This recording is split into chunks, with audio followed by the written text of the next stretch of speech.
উত্তেজনা, উৎকণ্ঠা আর অনিশ্চয়তা তিন শব্দই যেন মিলেমিশে একাকার হয়ে গেছে।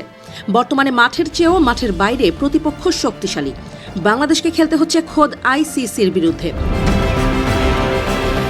ঘটনার শুরুটা হয়েছিল উগ্রবাদীদের কাছে ভারতীয় ক্রিকেট বোর্ডের নথি স্বীকারের মধ্য দিয়ে। বিসিসিআই জানায়, নিরাপত্তাহীনতার কারণে মুস্তাফিজকে আইপিএলে খেলানো যাচ্ছে না। কলকাতা নাইট রাইডার্সও সেই সিদ্ধান্ত মেনে নিতে বাধ্য হয়।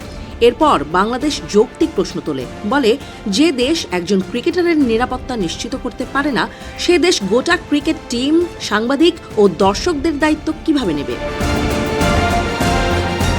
ভারতের কাছে সে প্রশ্নের সদুত্তর নেই আইসিসির কাছেও। ফলে শুরু হয় গুটি পাকানো। ইনিয়ে বিনিয়ে তারা নানা অজুহাত সামনে আনে, জানায় এই মুহূর্তে শিডিউল, ভেন্যু কোনোটাই বদলানো সম্ভব নয়।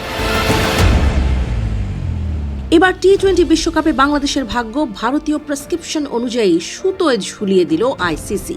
জানা গেছে, টুর্নামেন্ট খেলতে বাংলাদেশ দল ভারতে যাবে কিনা তা চূড়ান্ত হতে যাচ্ছে বুধবারের মধ্যে।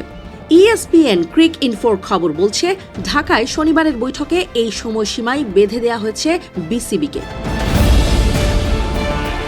আইসিসি ও বিসিবির দ্বিতীয় বৈঠকের পরই নাকি এই সিদ্ধান্ত হয়। গত বুধবার ভিডিও কনফারেন্সে প্রথম দফায় আইসিসির সাথে বিসিবির আলোচনা হয়। এরপর শনিবার আইসিসির প্রতিনিধি ঢাকায় আসেন সামনাসামনি কথা বলতে। অনলাইনে সভায় যোগ দেন আইসিসির আরেক প্রতিনিধি। দুটি সভাতেই ভারতে বিশ্বকাপ খেলতে না যেতে আগের অবস্থানেই অনড় থাকার কথা আইসিসিকে জানায় বিসিবি। তবে আইসিসিও আরেক দফায় জানিয়ে দেয়, সূচিতে কোনো পরিবর্তন তারা আনবে না।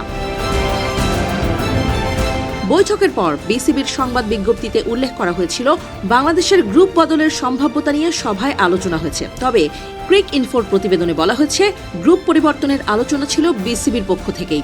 সি গ্রুপে থাকা বাংলাদেশের সঙ্গে বি গ্রুপে থাকা আয়ারল্যান্ডের জায়গা বদলের প্রস্তাব দেওয়া হয় বিসিবির পক্ষ থেকে। তবে সেটিতে রাজি হয়নি আইসিসি। বিশ্বকাপে অংশগ্রহণকারী 20 দলের কাছে আইসিসির স্বাধীন সিকিউরিটি এজেন্সি যে প্রতিবেদন পাঠিয়েছে, সেখানে ভারতের সার্বিক ঝুঁকির পরিমাণ মাঝারি থেকে উঁচু বলে উল্লেখ করা হয়েছে। তবে কোনো সফরকারী দলের প্রতি সরাসরি ও সুনির্দিষ্ট হুমকি নেই বলে জানানো হয়েছে। আগের সভার মতো শনিবারের সভায়ও আইসিসি বারবার বাংলাদেশকে নিশ্চিত করেছে, ভারতে কোনো নিরাপত্তা ঝুঁকি তাদের নেই। এই সভা সম্পর্কে অবগত ব্যক্তিদের বরাতে ESPN ক্রিক ইনফো লিখেছে, বিসিবি চূড়ান্ত সিদ্ধান্ত নেবে বলেই অপেক্ষা করছে আইসিসি। বিশ্বকাপে খেলতে বাংলাদেশ যদি ভারতে না যায়, তাহলে বিকল্প দলকে বেছে নেওয়া হবে বলে জানিয়েছে ক্রিকেট ওয়েবসাইটটি। র্যাঙ্কিং অনুযায়ী সেই দলটি হবে স্কটল্যান্ড।